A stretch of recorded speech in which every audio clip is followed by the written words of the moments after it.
Hey Waffle Gang, I do hope you're well. My name is Mark and today we're checking out some more Reddit stories, and if you do love a Reddit story, why not consider hitting that like, subscribe, maybe that notification bell too, and let's crack on with today's first story. Much love, guys. Now today's first story comes from a deleted user, and it has a trigger warning on it of animal neglect within the story, so please feel free to skip it if it's not your thing, totally up to you, and let's crack on with it. It says, me, 27 female, with my friend / future roommate, 26 female, of 5 years, keep saying I'm abusive to my cat because she is inside, and has tried to let the cat out several times to play. I've been friends with Kara for 5 years. I've known her a lot longer, as she went to my middle and high school. We were really different people back then. College really helped us grow as people. So I've been friends with her and lived with her in the dorms. That said, I have a 2-year-old cat, Lily, who I love. A lot of people tell me that I treat her like a child, since I worry about what she is eating, have annual checkups with the vet, buy her new toys. I leave music on for her when I have to leave the house. I got her while living with my parents. They have a house with a completely bricked-in backyard. My cat cannot jump very high, so she couldn't get out. We could leave the back door open and she would come and go as she pleased. Now I live in a busy area with dogs running loose, and it's not a good idea to let her out on the porch even. Kara needs to move out of her parents' house quickly because her dad and mum are divorcing. They plan to sell the house in a month or so, and I've told Kara she needs to figure out her own shit. So she's been asking around looking for a roommate. She has a good job and is fun to live with. But the big issue is Lily. I also have my sister's cat, 9 years old, living with me as well. My sister cannot have pets in her new apartment and her daughter is allergic, so I have adopted Rumple as well. Rumple is declawed. My sister is dumb and has never been outside. When Kara comes over, she will get up and walk towards the door when Lily goes near it. She says she is just used to letting animals out when they want and doesn't see why I'm being abusive to a wild animal. She says it in a jokey way, so it doesn't seem like she takes me seriously. I want to help Kara, but I'm afraid if she lives with me, she will let out both cats and I won't see them again. The next door unit has gone through several cats because their kids leave the door open and the cats get out, get hit. I've seen several animals dead on the road just this week. We always have people using shovels to scrape them off and toss them in the trash. There are even signs up asking people to keep their animals inside because we have such a huge problem with animals fighting. Management has started getting animal control to pick up any stray pets wandering around the parking lot / park area. I'm not sure what to do. On one hand, I have 2 bedrooms and she needs help. On the other, she's going to get my pets taken from me and killed. I'd like to figure out a way to explain to her how her behavior is what's keeping her from moving in. Because even if she does listen, I'm afraid she'll be an idiot and let them out to play, and then they can run off. How do I handle this situation? This is an absolute no situation. Firstly, it might sound harsh, but Kara's housing emergency is not your responsibility to fix, especially when it could cost you your pets' lives. She's already shown you exactly who she is. She's been told repeatedly not to let the cats out, understand your concerns, but then still has this jokey dismissal of your boundaries. It's just saying exactly what she will do once she gets settled to me. And the simple fact is, you cannot move in with someone who you're not going to be able to trust around your pets. It's as simple as that. You need to protect your pets. End of. But a commenter says, she will let both cats out and you will likely never see them again. Don't let her live with you. If I had a friend trying to let my indoor-only cat outside, she'd be perma-banned from my house. Another commenter says, yep, this. I had a prior roommate who did this. I'd repeatedly tell him not to let my cat out and he did it anyway because he didn't think it was fair and cats are supposed to be outside. To be honest, I just couldn't trust myself to live with a person like this. All it takes is them letting the pet out once and something could happen. Commenter says your friend does not respect you. Let me repeat that. Your friend does not respect you. Your cat, your rules, period. She thinks that her opinion is worth so much more than yours that she can just do whatever she wants. If you do end up living with her, you'll be in for a world of trouble.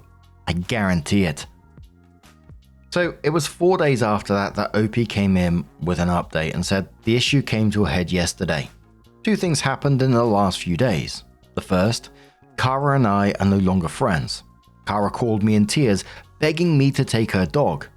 Her parents had decided to rehome Sammy with a family friend who has kids and time to take care of him. Sammy is overweight, wild, and not housebroken. He is also cat aggressive. Kara wanted to move him into the apartment before she even moved in to prevent Sammy from getting stolen from her. I told her that it wasn't going to work out and that the dog could not come. I tried to be nice about it because she sounded really upset. I told her that Rumpel and Lily were the only pets I was allowed to have in the apartment, and I didn't really want any more animals. She told me to give Rumpel back to my sister and let her bring Sammy. When I tried to tell her no again, she hung up the phone. She called back an hour later while I was getting ready for work. She left 2 scathing messages about how I am a bad friend and Sammy needs her. I'm not sure why she cares about the dog so much, because she neglected him in the first place. She came by the apartment that evening to talk it out and have a roommate meeting. The whole meeting was a joke. She talked down to me and said she was doing me a favor moving in. Not really. And with the money she would be paying, she should have one of the pet slots.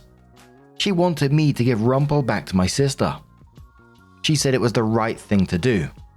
I told her no, which is to say, I kind of tried to be nice about it, but I finally got fed up with her and said, "Sorry, but no Sammy."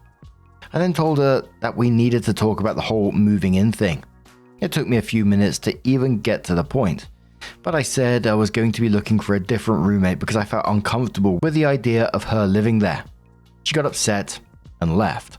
She then blocked me on Facebook and Instagram. I only know this because she texted me that she blocked me. Then she said she hoped my cats ran away. Then she must have posted something about me picking cats over her because my friend Becca called me to ask what I did to piss off Kara. In the end, it worked out for the best. My cousin Ruby is coming into town and has been saying she's looking for a roommate, so I might suggest she live with me. Either way, Kara is no longer someone I'm wasting my time on. After all that anyway, it just felt kind of like she just wanted the cats out of the picture so she could bring her dog in. It sounded like she knew this was going on for some time and just tried to manipulate the situation so she could be bringing her dog. Sounds like quite the manipulator, right? It was the whole blocking thing when she blocked Opie on Facebook and Instagram and then text message her to say that you've been blocked on Facebook and Instagram. It's like, oh, for fuck's sake. It's like, okay then, bye. But what do you guys make of this situation? It just sounds like you're just removing some of the drama from your life in this, doesn't it? But what do you guys make of it? Let us know your thoughts down in the comments below. And let's move on to another story. Now, our next story has a couple of trigger warnings on it of emetophobia and discussions of vomit and OCD. So, if you do want to skip the story, please feel free to do so. Timestamps are always down in the description and along the timeline below. The story is titled, "Would I be the arsehole here for bringing my daughter to my cousin's wedding, preventing my sister from going? I want to be as fair as possible because I myself am torn on the right decision to make. My sister has a debilitating fear of vomiting. Our family has a history with OCD, and when she was in middle school, she had gotten incredibly sick with E. coli and was hospitalized for 2 weeks. During this time, she had frequent vomiting and got moderate esophageal damage from vomiting, which caused her pain for months and some complications afterwards.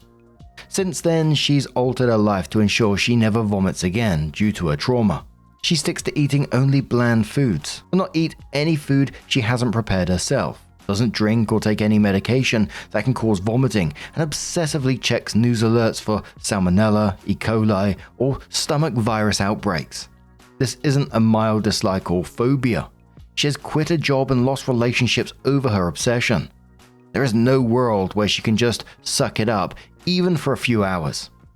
A few months ago at my mum's birthday gathering, my sister's fear extended to my daughter. She seemed normal before we took her to my parents. However, she vomited on the couch. My sister screamed and immediately got up and left. My daughter asked about why her aunt left without saying goodbye, and felt bad that her vomiting scared her. I was pretty upset with my sister after that for hurting my daughter's feelings, but they resolved it on FaceTime. Since then, she has avoided my daughter in person, although she still calls her and sends her gifts. This incident did cause her to seek treatment, however, and she's been in therapy for a couple of months. My cousin is getting married on Valentine's Day, And my sister called me today saying she doesn't think she can attend if my daughter attends. She's been tracking the stomach flu in our area, and apparently there's a mild outbreak, and she's convinced my daughter will get it at daycare. She was really emotional on the phone, crying profusely and saying she knows her OCD is a problem, that she needs to fix it, and she loves my daughter to death, but she can't fix it in time for the wedding. She's also really close to this cousin and was set up to help her get ready, so not going will devastate her and upset the bride.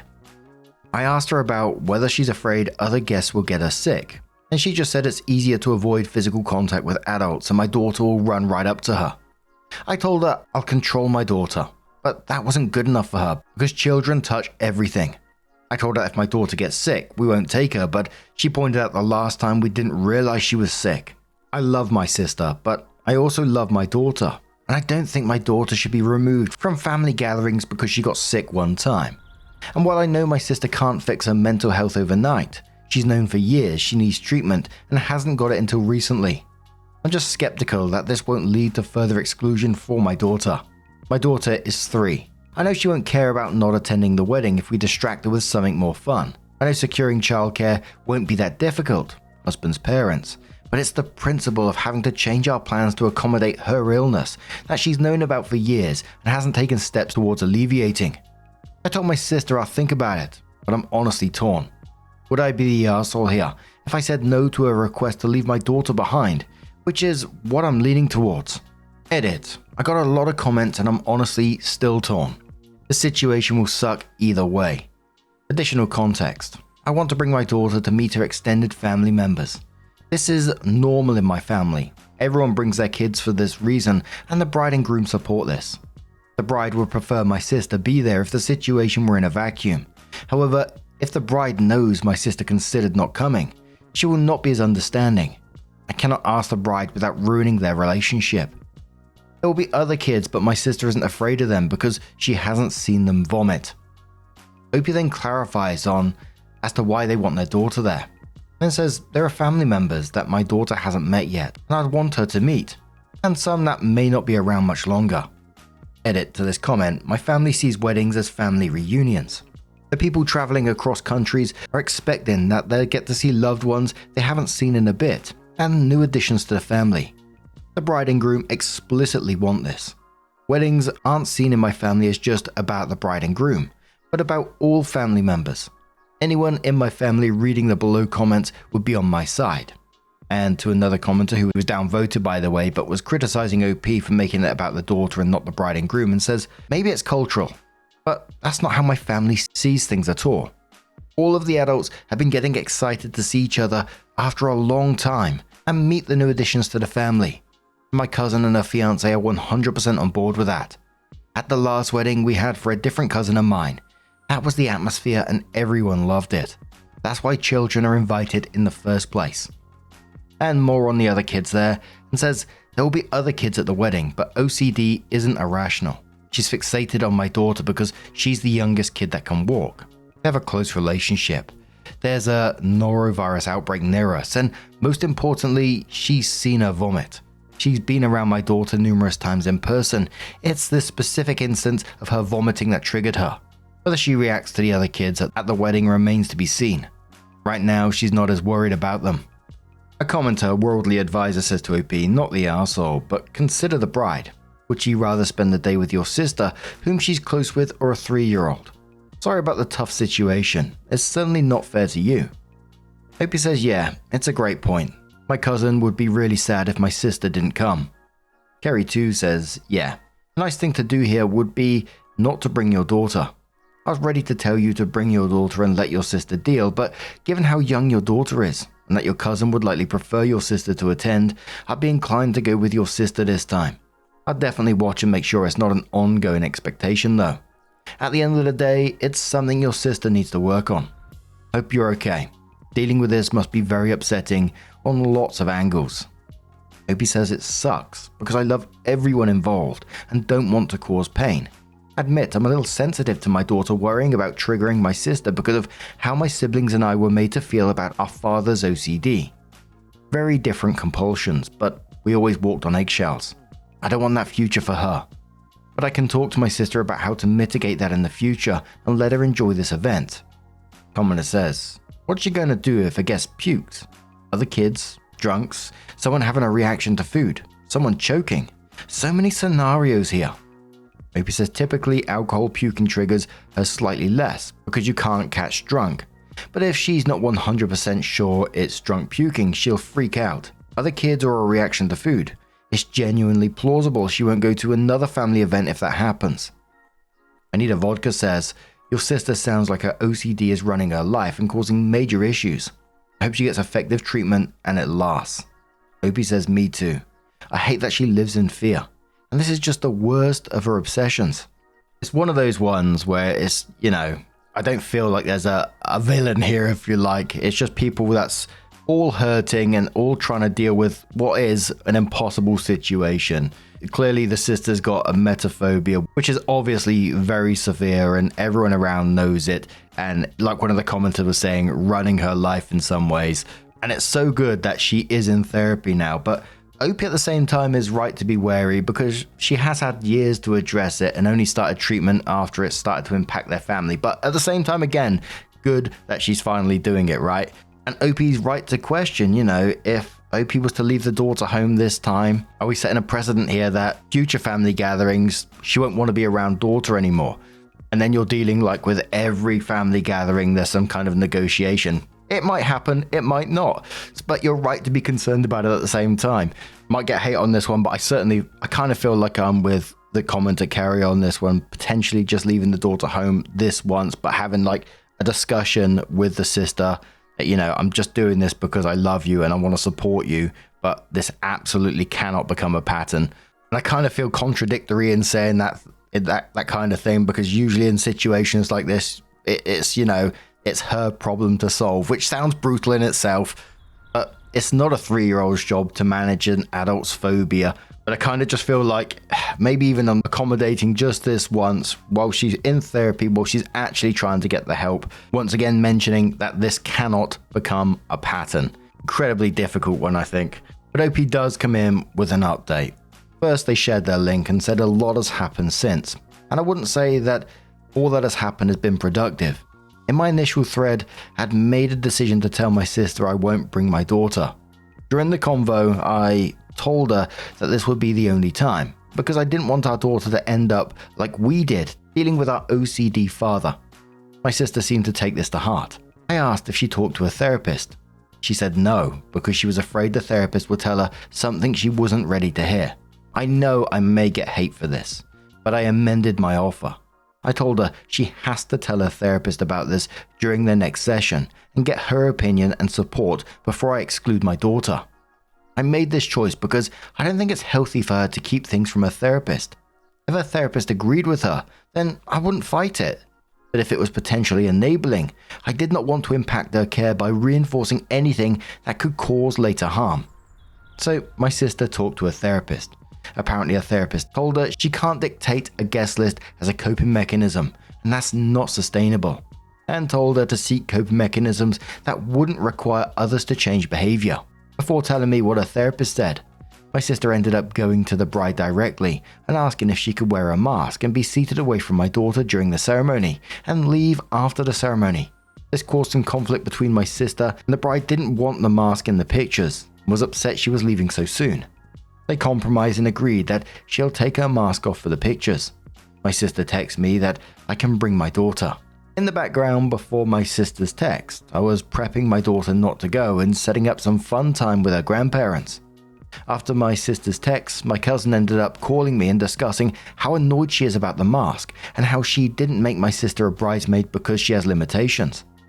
I asked her if it would be just easier for me not to bring my daughter. She gave the vibe that this would be her preference instead of my sister wearing a mask. Then I text my sister my daughter isn't coming. And while I didn't tell her it's due to my cousin's request, she goes on a rant about how my cousin will not accommodate her and admits she came to me because she knew my cousin wouldn't accommodate her. Apparently my cousin was already annoyed that she planned not to eat at the wedding unless she could bring her own food. My sister thinks excluding a person is more unreasonable than a slight modification to the dress code due to a health issue. And while I agree more with my sister than my cousin, My sister does always go out on a limb for her. I'm not the bride, and I don't want to be in the middle of this. She said my daughter going will actually be healthier for her since there's partial exposure therapy, but she needs the mask as an aid. At this point, I'm tired of the back and forth and want it to stop, as it all happened within the same day. I tell my sister my daughter won't come and will go to the aquarium instead, and that a wedding is not a venue for exposure therapy. I just didn't want either my cousin nor my sister to change their mind again. Next week is the wedding, and at this point, I don't know if my sister will still get ready with my cousin. It sucks that their relationship is breaking down over this, and my relationship with both of them is kind of affected because I feel like my daughter and I were being pulled back and forth in the middle. In happier news, I asked my daughter if she'd rather go to the party, what we're calling the wedding with her, or the aquarium with Nana and Gramps. She chose the aquarium on the condition that she gets cake, which was her sole motivator for going to the wedding. So at least someone is happy. Cake. Bless the daughter, I know where I'd rather be going. Aquarium and cake for sure. Professional Fact says, I sympathize with your dilemma. Part of me wants to suggest you remove yourself from the middle by being honest with your sister that your cousin would rather your daughter not come than accommodate the mask, or get them both on a call together so everyone can discuss it together. But I understand why you don't want to potentially extend all the upset around this, and you have a solution that mostly works. OP says, I did admit to my sister that was my cousin's preference that my daughter not come instead of my sister wearing a mask and leaving early, because my sister ended up figuring it out. I feel like both my cousin and sister are harboring some resentment towards one another that they need to figure out. I love them both, but it feels like I am, and my daughter is by extension, being used as a solution for their personal issues with each other. I'm providing them both an out, but sooner or later they need to talk, and I don't want to be in the middle of that conversation. Short says, I'm assuming your sister will never want children of her own. I agree with whoever posted that she needs inpatient psychiatric treatment. This is probably way beyond normal therapy helping. PTA, why on earth didn't your parents start handling this when she started behaving this way in middle school? Epic parenting failure. Opie says yes, she never wants children even. She loves being an aunt, but even outside of her OCD, it's never been a desire of hers. While I do think my parents did make several mistakes, the progression creeped up instead of coming out all at once. After her E. coli recovery, she still had a few complications with her digestive system and esophagus that required she eat low FODMAP food. She ate like that for a few months out of necessity, and after that it became her strong preference. Since my mom had been adapting her meals already, cooking for her separately wasn't an inconvenience and just seen as a preference. In college, her obsession ramped up. She stopped eating food my mum cooked. She started wearing fabric gloves in public, which we originally thought was a fashion choice. She stopped eating uncooked vegetables after hearing about another bacterial outbreak.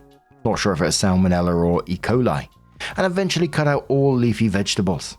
I write this all out to emphasize that OCD sneaks up on you. You change one thing, then it's easy to change another and feels logical. My father suffers from it too, and I exhibit some OCD symptoms, although not as intense. Before you know it, you're really deep in it. Just felt like an incredibly sad situation overall, and I don't blame OP for just shutting it all down in the end, but they were just getting dragged into additional stuff that was going on at the same time between the cousin and the sister, and it was just like, no, just be done with this, you know. Daughter's gonna go and see fish and eat cake. She's absolutely happy. You two can, you know, sort out your own shit.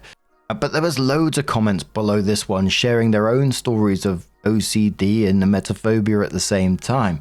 Absolutely fascinating, some of it. And I don't mean that in a disrespectful way, but I always find it really interesting to hear about other people's experiences in all walks of life, really. So, but now I'm going to turn this one to you guys. What do you guys make of this situation?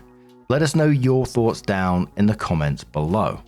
Now, just a huge thank you for being here today, getting involved in the stories, your love, your support, your time. It always means the absolute world to me. So thank you so much. And hopefully I'll see you in the next one. Take care and much love.